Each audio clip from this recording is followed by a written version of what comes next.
I never thought my career would explode in 30 seconds. Standing in Jonathan Bradley's glass office watching his spoiled son Trevor scream about my consulting rates being too expensive, I felt my world crumble. Then my phone rang. The competitor's offer echoed through the speaker as Trevor's face drained of color. That moment changed everything. But the real shock came when I discovered what Trevor had been hiding about their company finances. What started as workplace humiliation became the greatest career victory of my life. 3 months earlier, life felt perfect. I was Tiffany Morrison, 32 years old, sitting confidently in my corner office at Bradley Digital Solutions in downtown Seattle. The view stretched across Pike Place Market, and my walls displayed awards that represented 6 years of building this company's client base from 12 local businesses to over 80 premium accounts across Washington state. My annual salary of $95,000 came with a bonus structure tied directly to client retention, and I had earned every penny. Jonathan Bradley hired me straight from the University of Washington, becoming more than just a boss. He mentored me personally, teaching me the nuances of digital marketing that textbooks never covered. Under his guidance, I transformed from an eager graduate into the company's top marketing strategist. Everything changed when Trevor Bradley returned from Stanford with his MBA. At 28, he possessed all the arrogance that comes with an Ivy League education, but none of the practical experience needed to run a business. Jonathan immediately appointed him as operations director, claiming his son needed to learn the company from the ground up. Trevor wasted no time making his presence felt. During team meetings, he questioned my project timelines with a condescending tone that made my skin crawl. His questions weren't genuine inquiries about improving efficiency. They were calculated attacks designed to undermine my authority in front of colleagues who had respected my leadership for years. The situation deteriorated when Trevor introduced what he called efficiency protocols. These new procedures required multiple approval layers for decisions I had been making independently for half a decade. Client relationships I had carefully cultivated suddenly needed committee oversight. Projects that once moved seamlessly through development now stalled in bureaucratic quicksand. Trevor's most disturbing move was bringing in Derek Walsh, his Stanford buddy, as a strategic consultant. Derek shadowed my client calls, taking detailed notes on my methods with an intensity that felt invasive rather than educational. When I asked Trevor about Derek's specific role, he gave vague answers about optimizing operational procedures. The red flags multiplied rapidly. Client feedback forms suddenly appeared in my inbox asking pointed questions about the cost-effectiveness of my services. These surveys felt like fishing expeditions rather than genuine satisfaction assessments.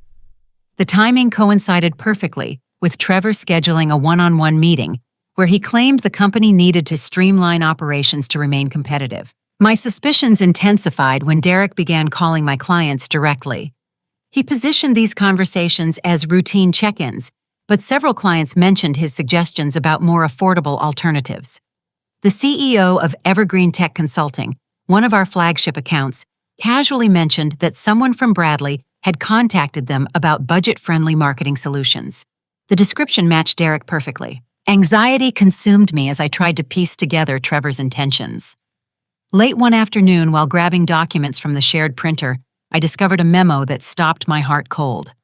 The header read, "Phase out high-cost personnel," and my name was highlighted in bright yellow. The document outlined strategies for replacing senior staff with entry-level alternatives who would accept significantly lower salaries. Everything clicked into horrifying clarity. Trevor's efficiency protocols weren't about improving performance.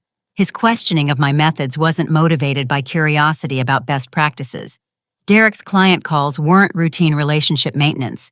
This was a systematic campaign to justify my removal and replacement with someone cheaper. Standing there holding that memo, I realized that 6 years of dedication, relationship building, and revenue generation meant nothing to Trevor. He saw me as an expensive line item rather than a valuable asset. The company I had helped build was being restructured around my absence, and I was powerless to stop it. The mandatory salary review meeting took place in the main conference room where the mahogany table reflected harsh fluorescent lights that seemed designed to make everyone look pale and vulnerable.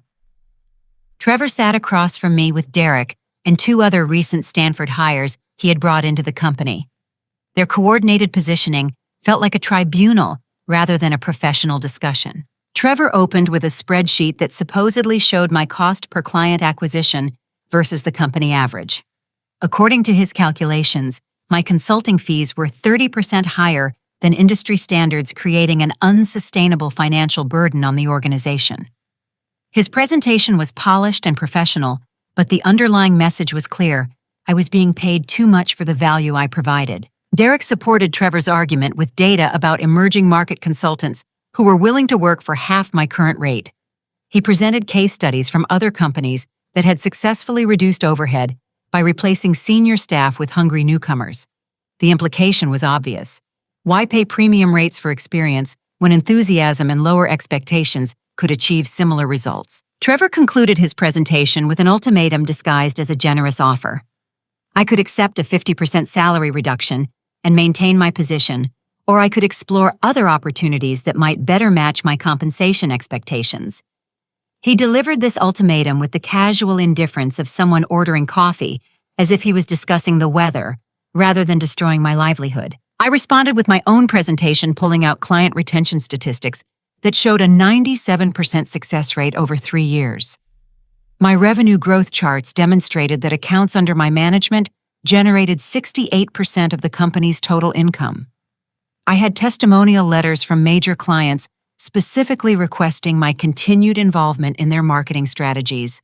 The evidence was overwhelming and irrefutable. Most importantly, I presented data showing that my strategies had increased average client spending by 140%. This wasn't just about maintaining existing relationships. I was actively growing the business and creating long-term value that extended far beyond any individual project or campaign. Trevor dismissed my numbers as inflated metrics designed to justify excessive compensation. He argued that correlation didn't prove causation, suggesting that client growth might have occurred regardless of my specific involvement. Derek supported this argument by claiming that my client relationships were artificially maintained through overspending on unnecessary services that provided minimal actual value. The newly hired Stanford graduates nodded in agreement throughout this exchange, clearly having been coached beforehand about the company's new direction. Their synchronized support felt choreographed and dishonest, as if this entire meeting was an elaborate performance rather than a genuine business discussion. When I mentioned Jonathan's original promises about partnership opportunities and long-term career growth, Trevor actually laughed. He dismissed these commitments as outdated thinking that had no place in modern business strategy. According to Trevor, successful companies regularly reevaluated all personnel decisions based on current market conditions rather than historical promises. The conversation took an even darker turn when Trevor revealed information I had not previously known. Jonathan was stepping back from daily operations due to health concerns that he had kept private from most employees. Trevor claimed full authority to restructure the company as needed to ensure its survival and continued profitability. Derek produced a letter from the company lawyer stating that my employment contract allowed salary modifications under certain circumstances. The legal language was complex and intimidating, clearly designed to make me feel trapped and powerless. Trevor's confidence suggested he had consulted extensively with legal counsel before initiating this confrontation. As the meeting continued, Derek casually slid business cards across the table from 3 local firms that were supposedly interested in experienced marketing professionals. This gesture felt particularly cruel, as if they were providing me with consolation prizes while dismantling my career at Bradley Digital Solutions. Trevor's demeanor shifted dramatically as the discussion continued. He stood up abruptly, slamming his hand on the mahogany table with enough force to make everyone jump. His face flushed red with anger as he shouted that my inflated sense of worth was holding back the entire company. He told me to accept the pay cut immediately or clean out my desk and leave the building. As I sat there in stunned silence, struggling to process the magnitude of this betrayal, Derek leaned forward with a smirk that made my blood boil. He whispered that this was how real business operated in the modern marketplace. According to him, successful professionals adapted to changing circumstances rather than clinging to outdated compensation models. His condescension was the final insult in a meeting designed to humiliate and demoralize me completely. Back in my office, my hands shook uncontrollably as I stared at my computer screen. 6 years of dedication, relationship building, and measurable success had been reduced to 2 words: too expensive. The phrase echoed in my mind like a cruel mantra, undermining every accomplishment and professional milestone I had achieved at Bradley Digital Solutions. The humiliation spread quickly through the office ecosystem.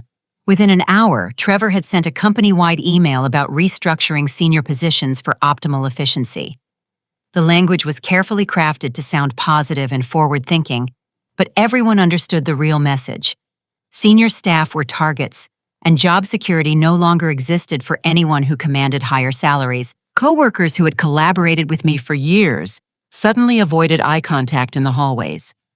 Small groups formed near the water cooler engaged in whispered conversations that stopped abruptly when I approached. The office atmosphere had transformed from collegial to predatory, with everyone wondering who would be the next target of Trevor's efficiency initiatives. My assistant Sarah quietly entered my office during the lunch hour, closing the door behind her with unusual care. She mentioned that Derek had been asking pointed questions about my client contact lists, filing systems, and project management approaches.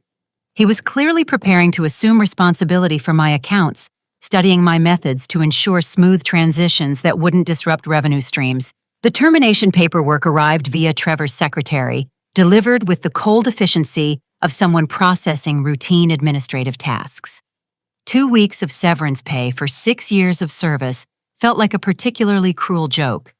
The document included language about returning all company property, maintaining confidentiality about internal business practices, and waiving rights to future legal action against the company. Desperate for perspective and emotional support, I called Professor Williams, my graduate school mentor, who had recommended me for the position at Bradley Digital Solutions. Her reaction was immediate and forceful. She expressed horror at the unprofessional treatment and suggested that Trevor's behavior might violate standard employment practices. Her outrage validated my feelings and reminded me that this situation was abnormal rather than typical business practice. My sister Emma drove across town during her lunch break, finding me crying in my office surrounded by cardboard boxes. She brought coffee and tissues, sitting quietly while I explained the morning's events. Emma's presence provided emotional stability during a moment when everything felt chaotic and uncertain.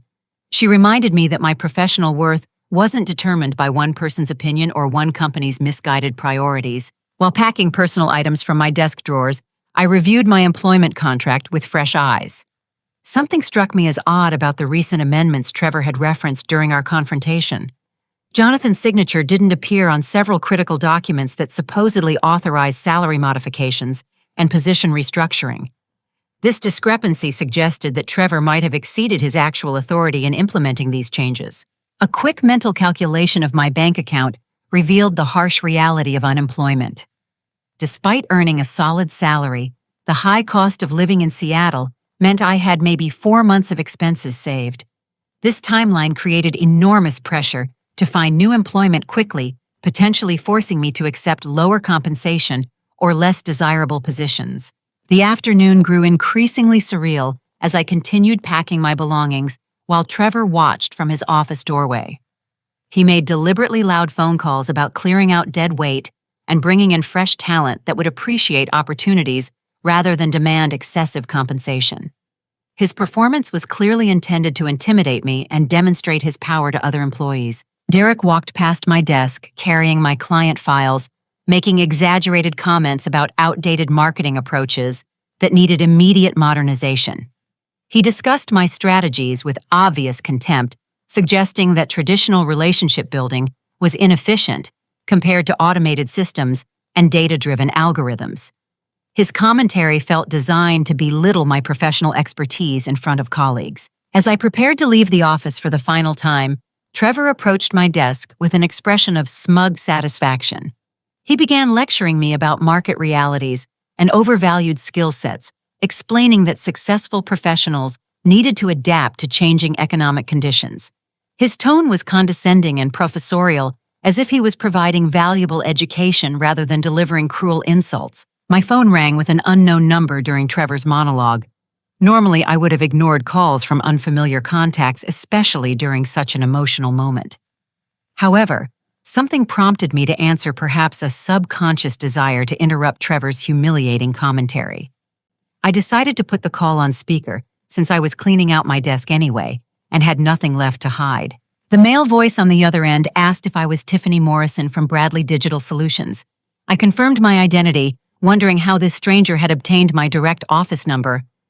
The timing seemed impossibly coincidental, as if the universe was providing some kind of intervention during my darkest professional moment. The caller identified himself as someone from Digital Dynamics Northwest, Bradley's biggest competitor in the regional marketing space. He explained that they had been monitoring Bradley's restructuring efforts and had heard about my situation through industry connections. The revelation that competitors were tracking internal personnel changes felt both flattering and concerning. The offer came suddenly and dramatically. Senior Marketing Director position with a starting salary of $190,000, nearly double my current compensation. Trevor's face went white as he realized the implications of this unexpected development. His confident demeanor cracked as he watched his carefully orchestrated humiliation backfire spectacularly. As the caller continued speaking through my phone speaker, Trevor started making frantic gestures for me to hang up. His panic was palpable and immediate, transforming him from arrogant tormentor to desperate damage control specialist. The power dynamic in the room shifted completely, leaving Trevor scrambling to regain control of a situation that was rapidly spiraling beyond his influence. The phone call continued as Trevor desperately tried to signal me to hang up. His earlier confidence completely evaporated. Derek appeared in the doorway behind him, his face equally pale, as he realized their carefully planned humiliation was transforming into my potential triumph. The unknown caller's voice filled the office space with professional warmth that contrasted sharply with the hostile environment I had endured all morning. The caller, who identified himself as Marcus, detailed an offer package that exceeded my wildest expectations. The base salary of $190,000 was only the beginning. He described performance bonuses that could add another $40,000 annually, bringing total compensation to levels I had never imagined possible in the Seattle marketing landscape. The position came with a corner office in Digital Dynamics' new Bellevue headquarters, featuring floor-to-ceiling windows that overlooked Lake Washington. Marcus painted a picture of modern workspace design with collaborative areas, state-of-the-art technology, and a corporate culture that valued experience and innovation, rather than viewing them as expensive obstacles to profitability. The benefits package was comprehensive and generous. Full health insurance with dental and vision coverage, stock options in a rapidly growing company car allowance, and 4 weeks of paid vacation. Unlimited sick leave demonstrated a level of trust and respect that felt completely foreign after my recent experiences with Trevor's micromanagement and suspicion. Most impressive was the promise of a personal team consisting of 3 junior consultants who would work under my direct supervision. This meant I wouldn't just be changing jobs. I would be stepping into a leadership role that offered genuine opportunities for professional growth and mentorship. The contrast with my current situation, where my expertise was being questioned and undermined, couldn't have been more dramatic. Marcus then dropped information that shocked everyone in the room. Evergreen Tech Consulting had contacted Digital Dynamics the previous week, specifically asking about my availability for potential collaboration. Pacific Northwest Wellness Centers had made a similar inquiry just 2 days earlier. Cascade Real Estate Group had called that very morning, expressing interest in switching marketing firms if I became available. The revelation that my clients were actively seeking ways to continue working with me personally was both flattering and eye-opening. These weren't just business relationships. They were professional partnerships, built on trust, results, and mutual respect. The idea that they would consider changing service providers to maintain these connections validated my approach to client relationship management. Marcus mentioned 5 smaller Bradley accounts that had already submitted formal requests to work with Digital Dynamics, specifically mentioning my name in their communications. This meant that client defection was already beginning, triggered by concerns about service continuity under new management. Trevor's cost-cutting measures were creating exactly the revenue loss they were supposedly designed to prevent. Trevor's desperation became increasingly apparent as he waved his arms frantically, mouthing instructions for me to hang up the phone immediately. His loss of composure was complete and embarrassing, transforming him from confident authority figure to panicked damage control specialist.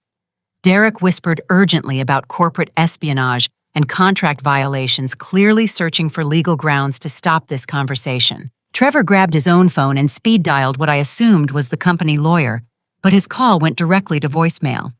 The timing couldn't have been worse for him, as he needed immediate legal advice about preventing client defections and protecting company assets. His inability to reach legal counsel only increased his visible panic and desperation. Other employees began gathering in the hallway, drawn by the commotion and raised voices emanating from my office. Word was spreading quickly through the building that something significant was happening. The audience for Trevor's humiliation was growing, making his loss of control even more public and damaging to his credibility as a leader. Marcus's tone remained calm and professional throughout this chaos, clearly accustomed to high-stakes negotiations and competitive situations. He asked if I was aware that Bradley Digital Solutions was currently 3 months behind on supplier payments, suggesting financial difficulties that extended beyond normal cash flow fluctuations. The information about overdue accounts receivable was particularly damaging.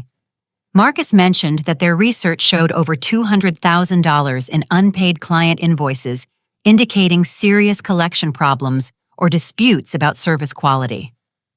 This financial instability explained Trevor's aggressive cost-cutting measures and desperation to reduce overhead expenses. Marcus offered to email me documentation supporting these claims if I was interested in reviewing the evidence. The suggestion that Digital Dynamics had conducted extensive research into Bradley's financial situation was both impressive and concerning. It demonstrated their seriousness about recruiting me while raising questions about how they had obtained such detailed internal information. As this conversation continued, I began remembering small details that suddenly made sense. The printer paper quality had decreased recently, with management claiming it was a temporary vendor issue. Several suppliers had called asking about late payments, but I had been told these were routine accounting delays rather than serious financial problems. Trevor's new hires were all entry-level employees despite their impressive titles, which now seemed clearly motivated by salary considerations rather than talent acquisition. The office lease renewal meeting had been postponed twice, without clear explanation, possibly indicating negotiations about reduced space or more favorable terms. Derek made one final attempt to control the situation by threatening to call security if I didn't hang up immediately. His threat felt hollow and desperate, especially since I was already terminated and cleaning out my personal belongings. The suggestion that I was somehow trespassing or violating company policy by taking a phone call in my own office demonstrated how completely they had lost control of the situation. Marcus calmly stated through the speaker that Digital Dynamics had been approached by a private equity firm interested in acquiring Bradley's client list and key personnel. He suggested that Trevor's aggressive cost-cutting and staff replacement strategy might be preparation for a quick company sale that would leave current clients without proper service continuity. The implications of this revelation settled over the room like a heavy blanket. Everyone present realized that Trevor's efficiency initiatives weren't about improving company performance. They were about maximizing sale value by reducing overhead costs and demonstrating potential for further optimization. The room fell completely silent as the full scope of Trevor's betrayal became clear. Trevor's face shifted from anger to pure panic as Marcus's words about a potential company sale sank in completely. Derek dropped the client files he had been carrying, papers scattering across the office floor, as he realized the magnitude of what was being revealed. The carefully orchestrated plan they thought was secret was being exposed to the entire office through my speakerphone. Marcus continued with the methodical precision of someone who had done extensive research before making this call. Digital Dynamics had investigated Bradley's financial situation after multiple clients inquired about switching service providers. Their due diligence revealed concerning patterns that painted a picture of systematic financial decline masked by aggressive cost-cutting measures. Public records showed that Bradley had taken out an emergency business loan 6 months earlier, secured against company assets and personally guaranteed by Jonathan. This borrowing coincided perfectly with Trevor's return from Stanford and his appointment to the operations director position. The timing suggested that financial problems had existed longer than anyone realized. Marcus revealed that Trevor's Stanford connections included investment banking contacts who specialized in distressed company acquisitions. These firms looked for struggling businesses that could be purchased below market value, restructured through workforce reductions, and resold to larger competitors or private equity groups seeking strategic assets. The timing of my dismissal aligned perfectly with standard pre-acquisition workforce reduction strategies. By eliminating high-salary employees before sale negotiations began, companies could demonstrate lower operating costs and higher potential profit margins to prospective buyers. My termination wasn't about efficiency. It was about making the company more attractive for sale. Trevor started stammering about misunderstanding the situation, his earlier confidence completely shattered by Marcus's detailed knowledge of financial circumstances that were supposed to be confidential. He claimed that any financial difficulties were merely temporary cash flow issues that would resolve themselves once current invoicing problems were addressed. Derek backed away slowly from the conversation, clearly uncomfortable with how this confrontation was unfolding. His body language suggested that he might not have been fully informed about the sales strategy, possibly believing that cost-cutting measures were genuine efficiency improvements rather than preparation for corporate disposal. Under increasing pressure, Trevor admitted that his father, Jonathan, didn't know about the acquisition discussions with investment banking contacts. This revelation was particularly damaging because it suggested that Trevor was operating beyond his actual authority, making decisions that could fundamentally alter the company without proper board oversight or founder approval. Marcus began emailing me documents in real time while we remained on the speaker call, providing evidence of Bradley's declining revenue and client satisfaction ratings. The information painted a picture of systematic deterioration that had accelerated dramatically since Trevor assumed operational control of the company. The documentation showed that 3 major clients had terminated their contracts within the past month due to poor service quality from Trevor's inexperienced new hires. These entry-level replacements simply couldn't handle the complex marketing strategies that sophisticated clients required, resulting in campaign failures and relationship breakdowns. Trevor had been planning to complete the company's sale within 6 weeks, keeping only basic service contracts that could be maintained by minimal staff. This timeline explained the urgency behind my termination and the pressure to reduce overhead costs as quickly as possible, regardless of the impact on service quality or client relationships.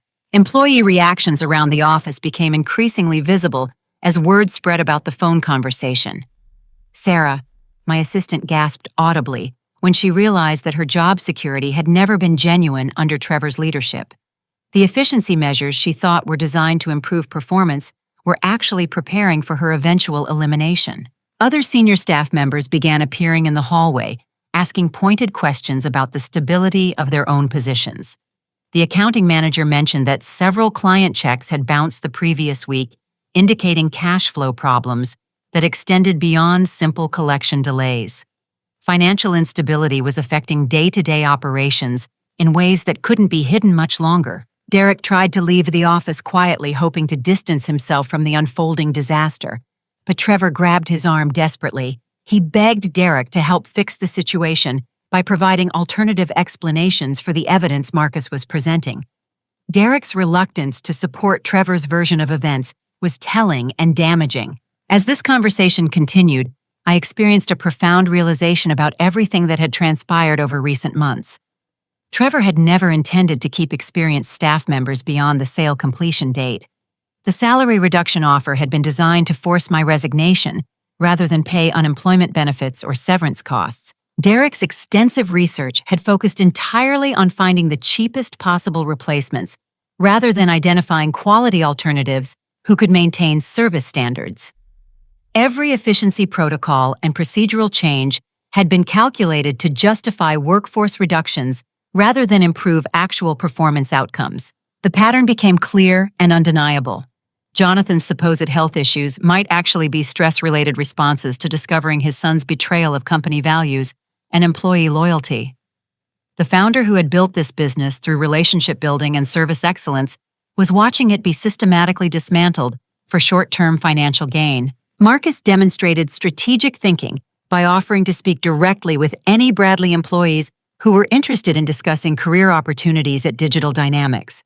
He mentioned that his company was expanding rapidly and actively seeking experienced marketing professionals who could contribute immediately to client service excellence. The suggestion that Bradley's remaining clients would need alternative service providers very soon was both ominous and realistic.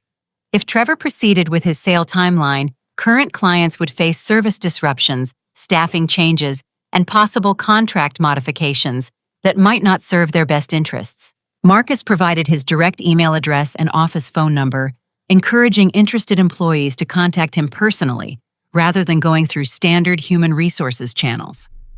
This approach demonstrated respect for professional relationships and individual career concerns, rather than treating people as interchangeable assets.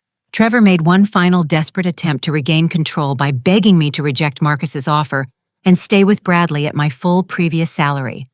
He promised immediate partnership opportunities and profit-sharing arrangements if I would help salvage the damaged client relationships and restore confidence in the company's stability. His claims about testing my negotiation skills and never seriously intending to implement salary reductions sounded hollow and desperate after everything that had been revealed. The documented evidence of his acquisition strategy made these last-minute offers appear calculated and manipulative rather than genuine. Derek contradicted Trevor's desperate revision of events by mentioning the replacement candidates they had already interviewed for my position. These interviews had taken place before our salary reduction meeting, proving that elimination rather than retention had always been the intended outcome of their efficiency review. Marcus delivered the final devastating revelation with calm professional precision. Digital Dynamics had been tracking Bradley's decline for 8 months, ever since Trevor assumed operational control. They possessed documented evidence that Trevor had systematically destroyed client relationships to justify selling the company as a distressed asset to his investment banking contacts. The plan had been to pocket the sale proceeds while leaving clients stranded and employees unemployed. My dismissal represented the final step before announcing the sale to potential buyers who would view reduced payroll costs as evidence of successful operational optimization. The scope of Trevor's betrayal extended far beyond individual personnel decisions to encompass deliberate sabotage of the entire organization. The weight of Marcus's revelation settled over the room like a suffocating blanket, and I watched Trevor realize that his entire scheme had been exposed to everyone present. His face cycled through expressions of panic denial and desperate calculation as he tried to formulate some response that could salvage his position and credibility. Without hesitation, I accepted Marcus's offer, immediately stating that I could begin working at Digital Dynamics the following Monday morning. The decision felt both spontaneous and inevitable, as if everything in my career had been leading toward this moment of opportunity and vindication. Trevor's betrayal had inadvertently opened doors I never could have imagined. I requested that Digital Dynamics formally contact all my former Bradley clients that same day to discuss service transition options. This wasn't about revenge against Trevor. It was about ensuring that professional relationships I had spent years building would continue to receive the quality service and attention they deserved. Marcus agreed to provide written documentation of Trevor's acquisition scheme to protect other Bradley employees who might be unaware of their precarious job security. This evidence would give them opportunities to make informed decisions about their careers, rather than being blindsided by sudden terminations or company closure. I insisted that any client transitions include employment offers for displaced Bradley staff members who possess the skills and experience necessary to maintain service continuity.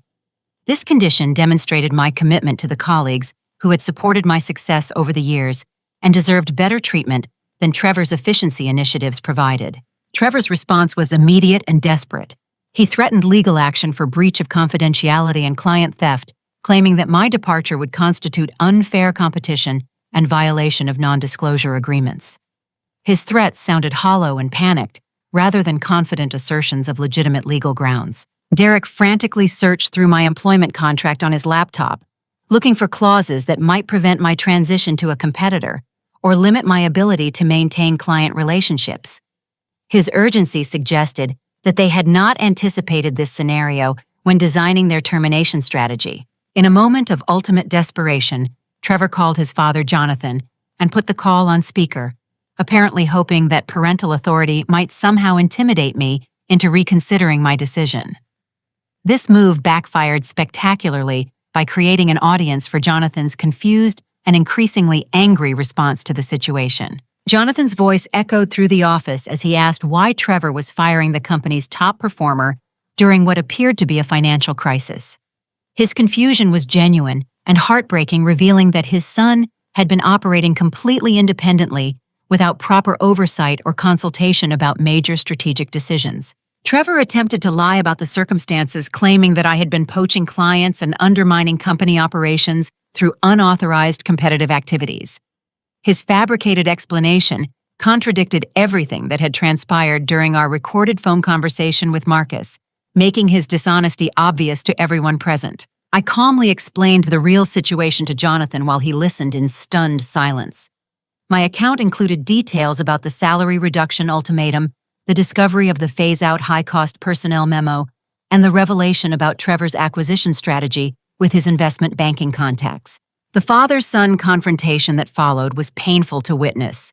Jonathan demanded to speak with Trevor privately, but Trevor refused to take the call off speaker, apparently hoping that public pressure would prevent his father from expressing full anger about the betrayal of company values and employee trust. Jonathan revealed that he had never authorized any salary reductions or staff terminations, contradicting Trevor's claims about operational authority and strategic direction. He expressed genuine confusion about financial difficulties, since company records showed profitable operations in the previous quarter, suggesting that Trevor's crisis narrative might be exaggerated or fabricated. Trevor stammered about modernizing operations and strategic repositioning, using business school terminology to disguise the reality that he had been systematically damaging the company to facilitate its sale to outside investors who would not preserve its culture or employee relationships. Marcus re-entered this phone conversation by politely introducing himself to Jonathan and offering to share the financial documents Digital Dynamics had collected during their investigation of Bradley's situation. This gesture demonstrated professional courtesy while providing Jonathan with independent verification of his son's destructive activities. The suggestion that Jonathan should investigate his son's activities immediately was both diplomatic and urgent, given the timeline for potential company sale and the ongoing damage to client relationships. Marcus mentioned that several clients had already signed letters of intent to transfer their business to Digital Dynamics. The employee exodus began immediately as my colleagues realized that their job security was non-existent under Trevor's leadership. Sarah asked Marcus about administrative assistant positions at Digital Dynamics, clearly recognizing that her skills and experience would be valued at a company that prioritized professional relationships over cost reduction. 2 other senior staff members requested Marcus's contact information, understanding that their specialized knowledge and client relationships made them valuable assets to competitors who appreciated experience rather than viewing it as an expensive liability. Trevor watched helplessly as his entire workforce abandoned ship.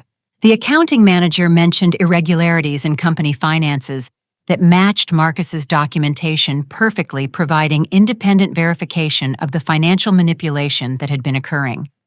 These irregularities included unauthorized transfers and questionable expense categorizations that suggested deliberate obfuscation of company assets. My phone began ringing constantly with calls from Bradley clients who had heard about the transition through industry networks. Evergreen Tech's CEO confirmed that they were terminating their Bradley contract, effective immediately, citing concerns about service continuity under new management that prioritized cost reduction over quality delivery. Pacific Northwest Wellness Centers requested an emergency meeting to discuss service transition timelines, expressing dissatisfaction with recent communication lapses and project delays that had occurred since Trevor's efficiency protocols were implemented. Their concerns validated my warnings about the impact of inexperienced staff on client relationships. Cascade Real Estate Group mentioned that they had been extremely dissatisfied with recent service quality, particularly the lack of strategic thinking and relationship management that had characterized their interactions with Derek and the other new hires. Their frustration demonstrated the real-world consequences of Trevor's cost-cutting measures. Trevor made one final desperate gambit by offering me full partnership in Bradley Digital Solutions if I would agree to stay and help rebuild client confidence. He claimed that he could reverse all the recent changes and restore my previous position with enhanced responsibilities and compensation. His plea for help rebuilding trust with clients and employees revealed the complete failure of his operational strategy. Derek finally spoke up, admitting that the acquisition plan had been Trevor's idea rather than a mutual decision supported by experienced business analysis or strategic planning. Jonathan's voice cut through the chaos with devastating precision, demanding that Trevor explain why company financial records showed $200,000 in unauthorized transfers to Trevor's personal consulting firm over the past 4 months. The room went deadly quiet as everyone realized the full scope of Trevor's betrayal. Marcus calmly mentioned that Digital Dynamics' investigation had uncovered these financial irregularities and that appropriate authorities had already been contacted about potential criminal violations. The transformation from workplace humiliation to federal investigation demonstrated how completely the situation had reversed in my favor. 3 weeks later, I settled into my new corner office at Digital Dynamics, watching the sunrise paint Lake Washington in brilliant shades of gold and orange. The view was spectacular, stretching across the water to the Cascade Mountains beyond, but the real satisfaction came from understanding how dramatically my professional situation had transformed. The magnificent scenery served as a daily reminder of how unexpected opportunities can emerge from the darkest moments. Every morning, I appreciated not just the natural beauty outside my windows, but the professional respect and personal dignity that permeated every aspect of my new work environment. Trevor's downfall had been swift and complete. Federal investigators froze his personal bank accounts within days of discovering the embezzlement scheme that had been systematically draining company resources for months. His carefully constructed facade of business school competence crumbled under scrutiny from experienced financial crimes investigators. The Stanford MBA connections he had leveraged to justify his authority quickly distanced themselves once the financial fraud became public knowledge. Investment banking contacts, who had seemed eager to discuss acquisition opportunities, suddenly became unavailable when reporters began investigating the connection between Trevor's academic network and his company manipulation strategies. Derek cooperated fully with federal authorities in exchange for immunity from prosecution, revealing the complete scope of Trevor's plans and providing documentation that proved the systematic nature of the scheme. His testimony demonstrated that the acquisition strategy had been carefully planned rather than spontaneous opportunism. Trevor faced multiple criminal charges, including embezzlement, mail fraud, wire fraud, and breach of fiduciary duty. The complexity of his scheme involving multiple financial institutions and fraudulent documentation elevated the charges to felony levels with potential prison sentences that would effectively end his business career permanently. Jonathan's recovery process was both painful and inspiring to observe. He retained excellent legal counsel, who successfully recovered most of the stolen funds through aggressive asset seizure and freezing of accounts that Trevor had used to hide embezzled money. The legal action was comprehensive and effective. More importantly, Jonathan personally apologized to me and all affected employees, providing generous reference letters and severance packages that exceeded standard industry practices. His genuine remorse and commitment to making amends demonstrated the character and integrity that had originally attracted me to Bradley Digital Solutions. Jonathan restructured the company with proper financial oversight and ethical management practices designed to prevent similar abuse in the future. Board members with extensive experience in corporate governance were appointed to provide independent oversight of operational decisions and financial management. He maintained positive relationships with clients who chose to remain with Bradley while graciously respecting the decisions of those who preferred to transition their business to Digital Dynamics. His professional handling of a difficult situation preserved his reputation and demonstrated the leadership qualities that had built the company originally. My success at Digital Dynamics exceeded every expectation I had harbored about career advancement possibilities.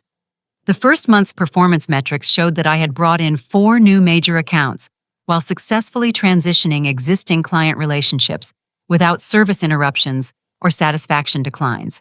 My team of 3 junior consultants proved to be brilliant professionals who were eager to learn advanced marketing strategies and contribute to innovative campaign development.